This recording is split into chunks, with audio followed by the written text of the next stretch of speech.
विचार की जो धाराएं हमारे चित्त पर दौड़ती हैं, कभी उनके मात्र निरीक्षक हो जाओ। जैसे कोई नदी के किनारे बैठा हो और नदी की भागती हुई धार को देखे। सिर्फ किनारे बैठा हो और देखे कि जैसे कोई जंगल में बैठा पक्षियों की उड़ती हुई कतार को देखे। सिर्फ बैठा हो और देखे, या कोई वर्षा के आकाश को देखे और बादलों की भागती हुई दौड़ती हुई पंक्तियों को देखे। वैसे ही अपने मन के आकाश में विचार के दौड़ते हुए मेघों को, विचार के उड़ते हुए पक्षियों को, विचार की बहती हुई नदियों को चुपचाप तब तक खड़े होकर देखना है जैसे हम किनारे पर बैठे हैं और विचारों को देख रहे हैं। विचारों को उन्मुक्त छोड़ दें, विचार को बहने दें, भागने दें और दौड़ने दें, और आप चुपचाप बैठ कर देखें। आप कुछ भी ना करें, कोई छेड़छाड़ ना करें, कोई रुकाव ना डालें, कोई दमन ना करें। कोई विचार आता है तो रोके ना आता हो तो लाने की चेष्टा ना करें। आप मात्र निरीक्षक हो। उस मात्र निरीक्षण में दिखाई पड़ता है, अनुभव होता है, विचार अलग है और मैं अलग हूँ, क्योंकि बोध होता है कि जो विचार देख रहा है वह विचारों से पृथक होगा, अलग होगा, भिन्न होगा। और जब ये बोध होता है तो अद्भुत शांति करीब आने लगती है, क्योंकि तब कोई चिंता आप नहीं है।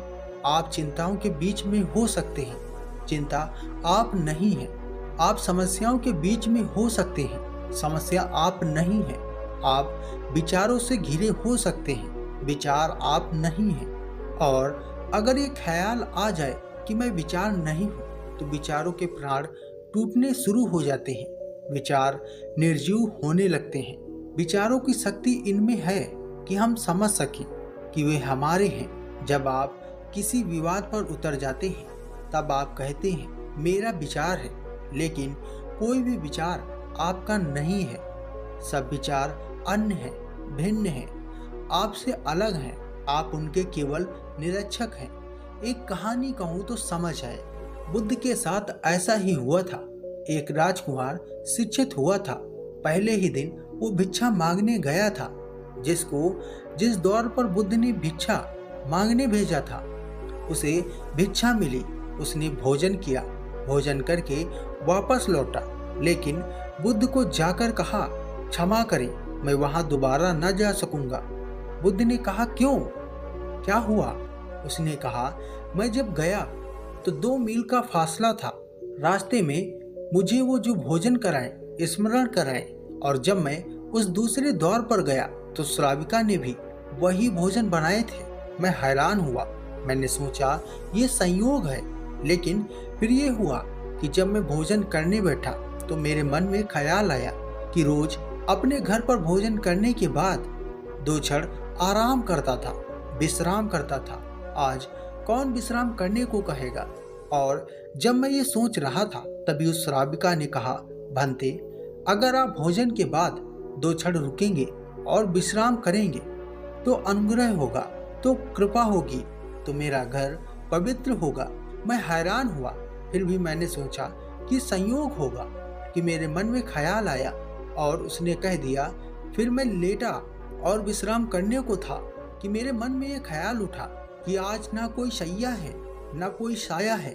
दूसरे का छप्पर, दूसरे के दरी पर, दूसरे की चटाई पर लेटा हूँ। और तभी उस श्राविका ने पीछे से कहा भंते, न सैया आपकी है न मेरी है, न सर पर साया आपका है न मेरा है। और तब मैं घबरा गया। अब ये संयोग बार बार होना मुश्किल था। मैंने उस श्राविका को कहा क्या मेरे विचार तुम तक पहुंच जाते हैं? क्या मेरे भीतर चलने वाली धारणाएं तुमसे परिचित हो जाती हैं? उस श्राविका ने कहा ज्ञान को निरंतर करते करते अपने विचार शून्य हो गए हैं। अब दूसरों के विचार भी दिखाई पड़ते हैं। तब मैं घबरा गया और मैं भागा हुआ आया हूँ और मैं क्षमा चाहता हूँ। कल मैं वहाँ नहीं जा सकूंगा। बुद्ध ने कहा क्यों? उसने कहा इसलिए, कैसे कहूँ, क्षमा करें। और ना कहें वहाँ जाने को। बुद्ध ने आग्रह किया और उस भिक्षु को बताना पड़ा। उस भिक्षु ने कहा उस सुंदर युवती को देखकर मेरे मन में विकार भी उठे थे, वो भी पढ़ लिए गए होंगे। मैं किस मन से वहां जाऊं?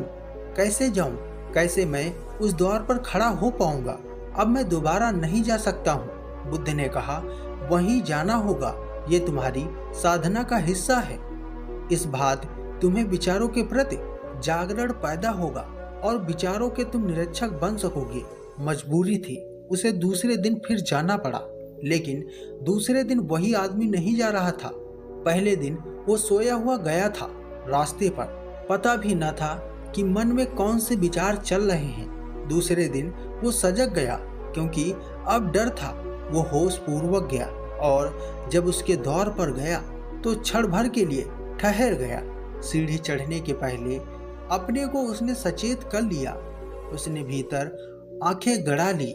बुद्ध ने कहा था, भीतर देखना और कुछ भी मत करना। इतना याद रहे कि अनदेखा कोई विचार ना हो, बिना देखे हुए कोई विचार निकल ना जाए। इतना ही याद रखना बस। वह सीढ़ियां चढ़ अपने भीतर देखता हुआ। उसे अपनी सांस भी दिखाई पड़ने लगी। उसे अपने हाथ पैर का हलन चलन भी दिखाई देने लगा। उसने भोजन किया, एक कौर भी उठाया तो उसे दिखाई पड़ा जैसे कोई और भोजन कर रहा था और वो देख रहा था। जब आप अपने ही दर्शक बनेंगे तो आपके भीतर दो तत्व हो जाएंगे, एक जो क्रियमान है और दूसरा जो साक्षी है। आपके भीतर दो हिस्से हो जाएंगे, एक जो करता और एक जो केवल दृष्टि होता है। उस घड़ी उसने भोजन किया, लेकिन भोजन कोई और कर रहा था, देख कोई और रहा था। और ये हमारा मुल्क कहता है, सारे दुनिया के जिन लोगों ने ये जाना है वो कहते हैं, जो देख रहा है वो आप हैं और जो कर रहा है वो आप नहीं है। उसने देखा, वो हैरान हुआ। वो नाचता हुआ वापस लौटा और बुद्ध के पास जाकर कहा, धन्य है, मुझे कुछ मिल गया। दो अनुभव हुए हैं। एक तो ये अनुभव हुआ, जब मैं बिल्कुल सजग हो जाता था तो विचार बंद हो जाते थे।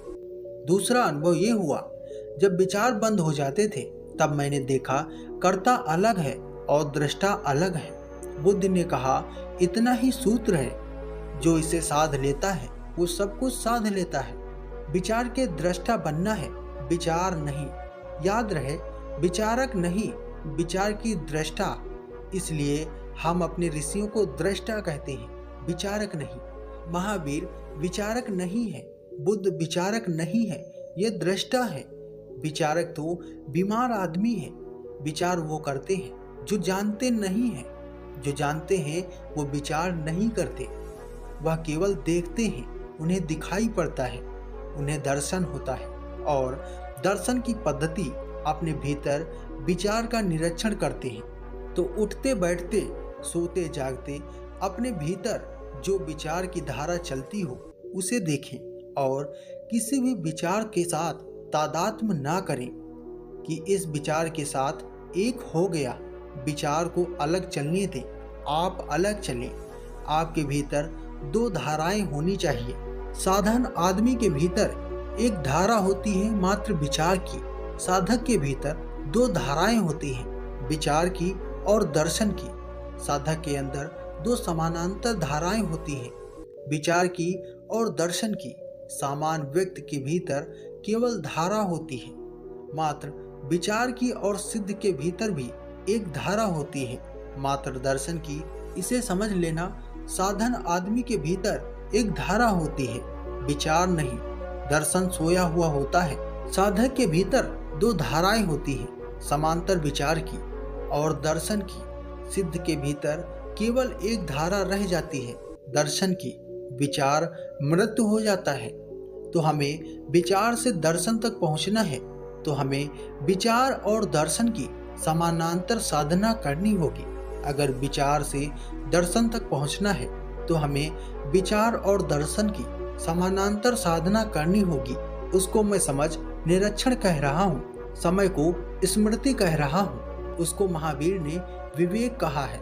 विचार और विवेक, जो विचार को भी देखा है वह विवेक है। विचारक मिल जाना तो बहुत आसान है, जिनका विवेक जागृत हो वैसे लोग बहुत कठिन हैं। तो दोस्तों, उम्मीद करता हूँ ये कहानी आपको समझ आई होगी। अगर ये कहानी आपको अच्छी लगी है तो वीडियो को लाइक करें और अपने दोस्तों को भी साझा करें। साथ ही साथ इस चैनल को सब्सक्राइब करके बेल आइकन को प्रेस कर दें। धन्यवाद।